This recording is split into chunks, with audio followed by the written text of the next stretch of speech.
soleil.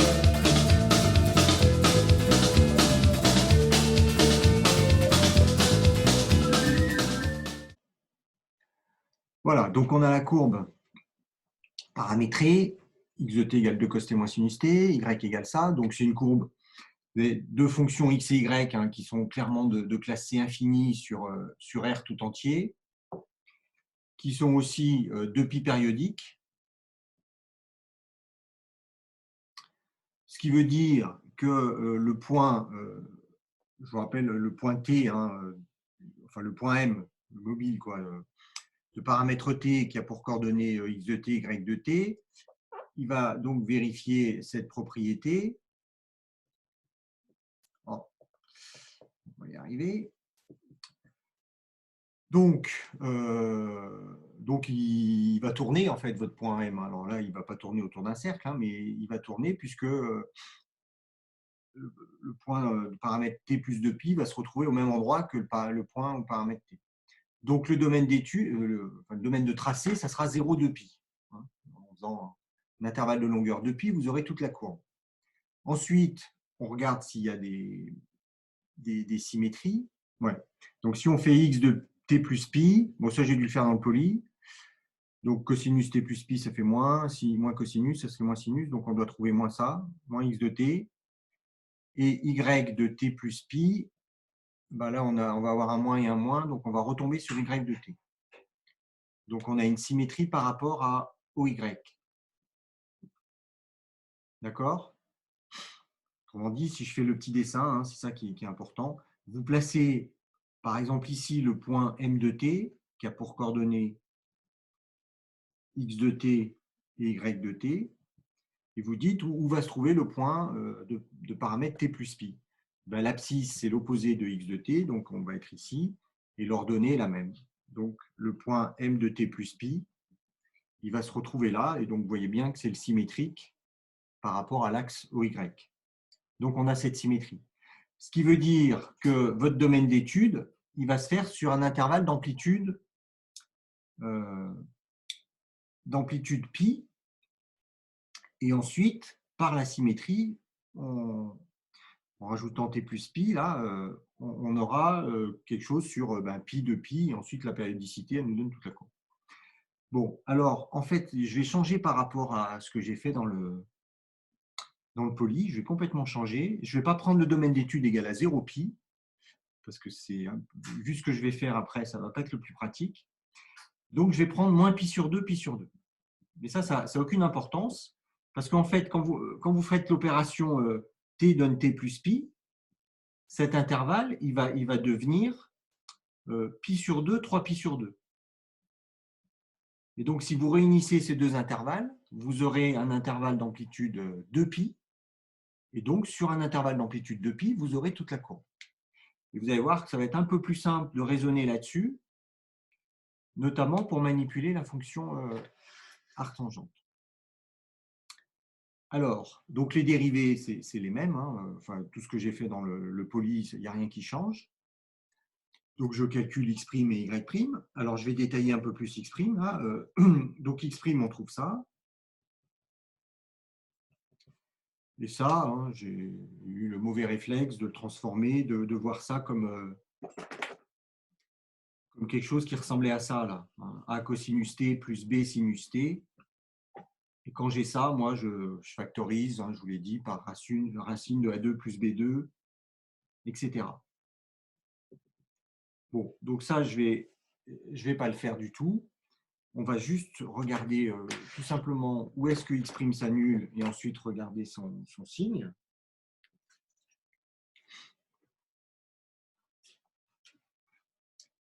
Et en fait, en passant par arctangente, on va avoir des choses beaucoup plus sympathiques. Donc, si je regarde juste quand est-ce que x' de t vaut 0, alors je vais diviser par cosinus t pour faire apparaître du tangente, et je m'aperçois que c'est quand tangente de t est égale à moins 1,5. Bon, je vous laisse les petits calculs intermédiaires. Hein. Alors évidemment, quand je fais ça, il faut que t soit différent de pi sur 2, plus ou moins pi sur 2, etc. Et si vous remplacez t par plus ou moins pi sur 2, vous voyez bien que ça ne fait pas 0, ça, de toute façon. Et donc, comme je suis dans l'intervalle, c'est pour ça que c'est important de me placer dans l'intervalle moins pi sur 2, c'est que sur cet intervalle-là, alors si je le prends ouvert, hein, je sais que l'arctangente, c'est la réciproque de tangente. Donc ça me donne un premier point que je vais appeler T0, qui vaut arctangente de moins 1,5. Et ce T0-là, je vais même l'écrire autrement. On va faire un peu de zèle là. Par exemple, dans un oral, je pense que vous avez une calculatrice. Vous aurez droit à votre calculatrice. Et donc, vous pouvez avoir une valeur approchée de ça. Alors ici, comme je n'ai jamais de calculatrice sur moi, je vais exprimer ça en fonction de arctangente de 2. Et puis en même temps, ça fera des petites révisions. Vous vous rappelez de la formule arctangente x plus arctangente 1 sur x? Ça vous rappelle quelque chose? Hein, ça vaut pi sur 2 ou moins pi sur 2 en fonction du signe de x.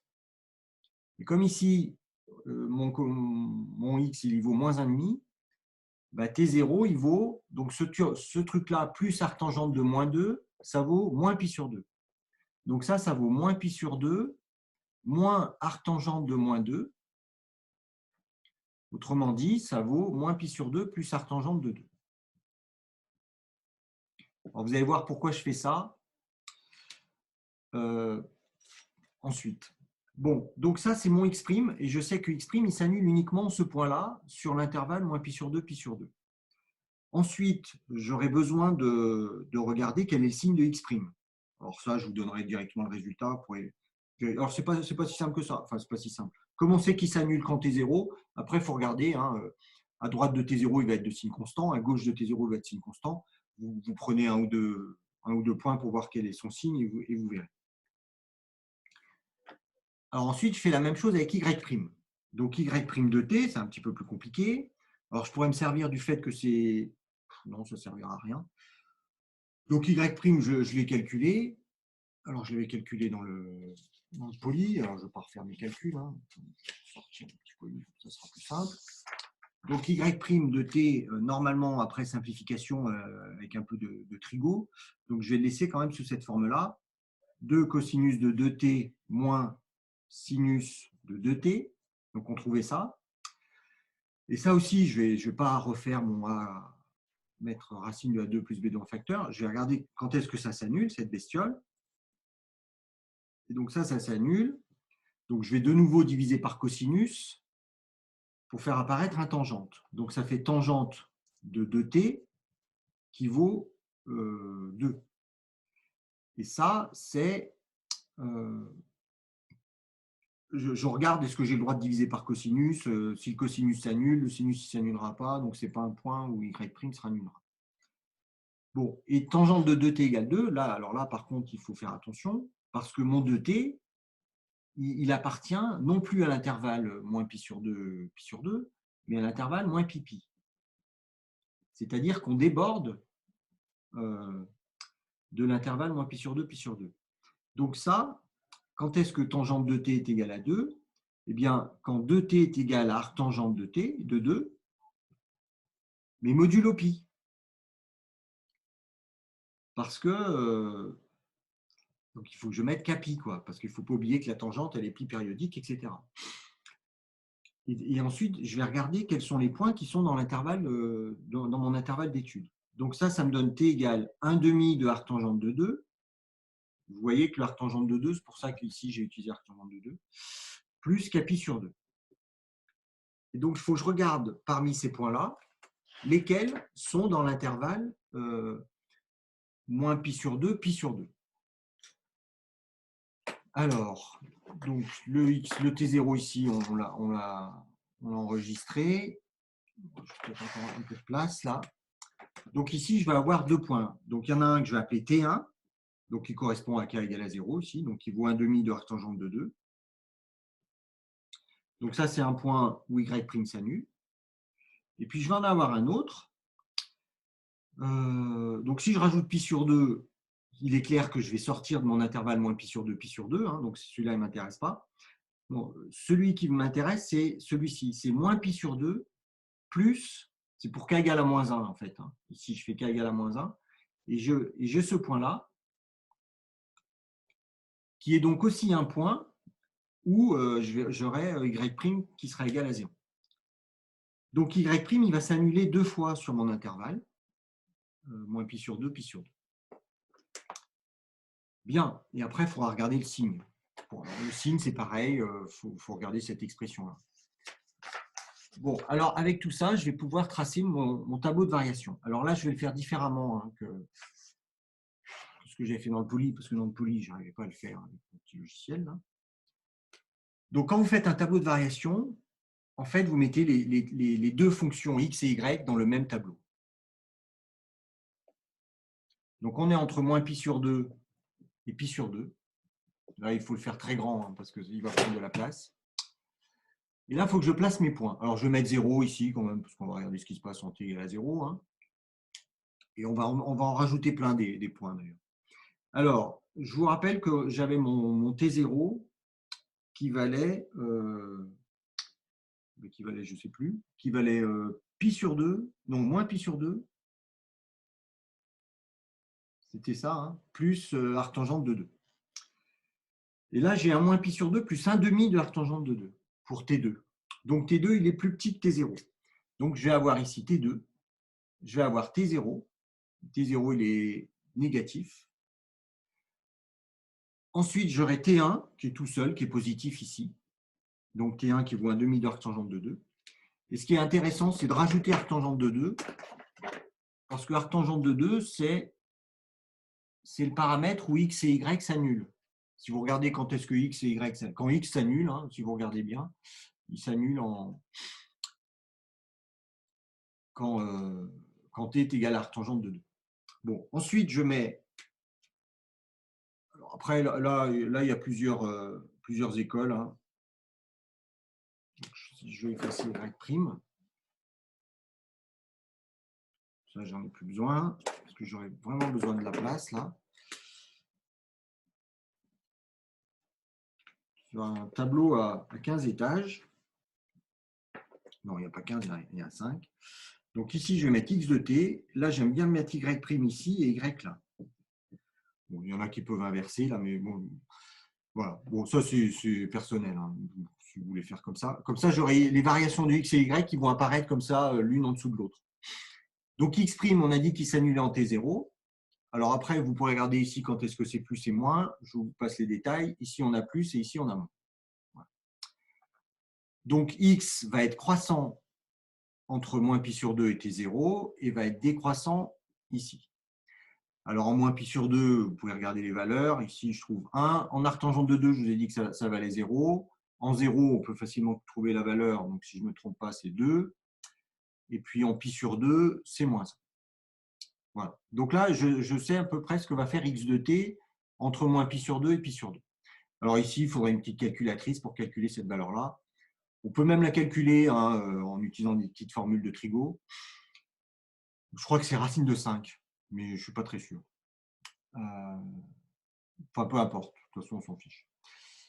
Ensuite, pour y', alors y', il s'annule en 2 points, hein, en T2 et en T1. Non, il y a un T1, c'était T1 celui-là. Et en T1. Et puis, donc, vous regardez les signes, normalement. Donc là, c'est négatif, positif et négatif. Donc, ça veut dire que y ici va décroître. Ensuite, il va croître, arriver en T1, et ensuite, il va décroître. Là, en arctangente de 2, il s'annule. En moins pi sur 2, on regarde ce que ça vaut. Donc là, normalement, c'est moins 1. Là, on a une valeur un petit peu inconnue. Ici, on a une valeur qui n'est pas très connue non plus. Ce serait bien de la connaître d'ailleurs. Enfin bon, là il vous faut une calculatrice. Hein, comme ça, vous avez des valeurs approchées. En 0, si je ne me trompe pas, y il vaut 0. Et en moins 1, il vaut moins 1. Voilà. Donc là, vous avez donc le tableau de variation de x et de y sur l'intervalle moins pi sur 2, pi sur 2. Et dans ce tableau de variation, vous avez énormément d'informations.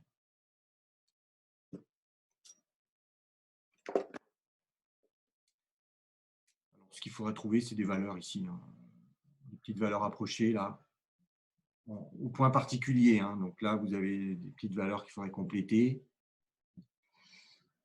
etc. à l'aide d'une calculatrice. parce que toutes les valeurs, hein, vous pouvez avoir des valeurs approchées. Alors, une fois qu'on a ça, on peut tracer la courbe. Alors, du coup, la courbe que je vous ai donnée dans le poly, c'est pas la même. Ah bah tiens, j'en ai une autre là. Ah ouais, tiens. Il y en a une que j'ai tracée par Python. Alors, je vous la montrer, si vous la voyez. Vous la voyez là? Ouais. Donc ça, c'est Python. Vous la voyez bien, elle est grosse, elle est… Ouais, c'est bien. Bon. Alors, si je regarde… Alors, comment je vais faire ça? Avec la souris… Je vais peut-être prendre la petite flèche là. Alors, on va voir si ça marche. Ça marche là, ouais, ça marche. Alors, donc je vais commencer, je regarde mon tableau de variation et je commence pour t égale moins pi sur 2. Alors, où il se trouve le point de paramètre moins pi sur 2?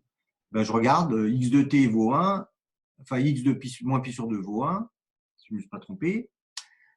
Donc x, il vaut à peu près 1, et y, il vaut moins 1. Alors, donc je suis ici. Alors, c'est pas orthonormé, là, le repère, hein. Je ne sais pas si vous voyez. Ici, deux cases, ça fait 1 de ordonnée, et une seule case, ça fait 1 d'abscisse. Donc là, la courbe, elle n'est pas du tout dans un repère orthonormé. J'aurais dû demander ça, tiens. Bon, je sais pas, ça marche plus. Ouais, ben là, ça ne peut pas marcher. Bon, bref, peu importe.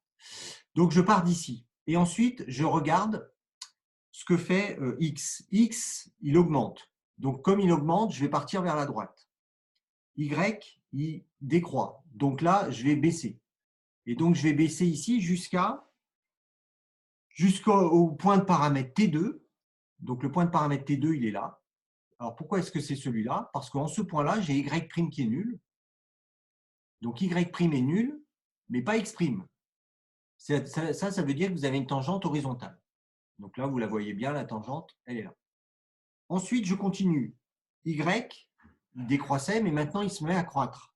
Je continue dans mon tableau de variation. Et j'arrive au point T0, où là, c'est X' qui s'annule. Donc là, j'arrive ici. Là, vous avez une tangente verticale. D'accord? Et après, je continue. Donc, en fait, ces points, alors le premier point, vous le mettez parce que c'est votre point de départ, là, donc le point qui était là. Et après, vous placez les points où vous avez des tangentes horizontales et des tangentes verticales. Donc, on va placer celui-ci, et le dernier qu'on place, c'est celui qui est là. Et ça correspond au paramètre T1, où c'est Y' de nouveau qui s'annule. Donc, de nouveau, on a une tangente horizontale. Et donc, à partir de T0 ici, on a dit que X décroît et Y continue à croître. Donc, la courbe, elle fait ça. On passe ici par le point où… qui est-ce qui s'annule là? Là, c'est Y qui s'annule. Ça, c'est pour T égale à 0, ce point-là. Ce point-là, il correspond au paramètre T égale à 0. Et après, on continue. Et ensuite, arrivé ici, Y décroît et X décroît toujours. Et on arrive jusqu'au point de paramètre T égale pi sur 2, où X et Y valent moins 1. Et donc, on s'arrête ici. Donc, autrement dit, si je trace la courbe qui correspond à l'étude qu'on vient de faire là, donc je pars de ce point-là, j'ai ma courbe, hop, qui fait ça, qui fait ça, qui fait ça, qui fait ça, hop, et j'arrive jusque là. Et là, vous avez la moitié de la courbe. Et donc, l'autre moitié, vous l'obtenez grâce à la symétrie dont on a parlé au début de la séance. Voilà. Donc ça, c'est ce qu'il faut bien comprendre quand vous tracez une courbe paramétrique. Si vous avez compris ça, vous avez tout compris. Alors, je ne vais pas effacer ça tout de suite. Alors, rapidement, alors, je ne sais plus si je l'ai là. Voilà. Oui, bah, du coup, je vais effacer ça. Alors, je vais partager l'autre écran.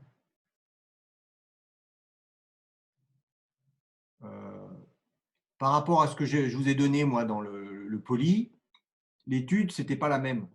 Je l'avais faite entre 0 et pi. Donc entre 0 et pi, je vous montre juste par quoi on commence. Entre 0 et pi, je commence au paramètre t égale à 0. Donc paramètre t égale à 0, c'est celui-ci. Et après, si vous regardez le tableau de variation, bah, votre courbe, elle fait ça. Donc je fais ça, etc. Et je m'arrête au paramètre pi. Et donc je trace cette partie-là de la courbe. Et l'autre partie, je l'ai encore une fois par symétrie. Donc comme je ne me suis pas placé du tout sur le même tableau de variation, hein, sur le même intervalle d'études, d'une part, je n'ai pas le même tableau de variation, je n'ai pas les mêmes points que je trace, etc. Mais en tous les cas, à la fin, j'ai la même courbe. Voilà. Donc vous voyez que c'était plus simple de raisonner comme ça en utilisant arctangente. Et donc ce que j'ai fait dans le poly, ce n'est pas l'idéal. Et puis surtout que je n'ai pas voulu utiliser des valeurs approchées de ce que j'ai appelé phi, etc. Et ça complique nettement les calculs.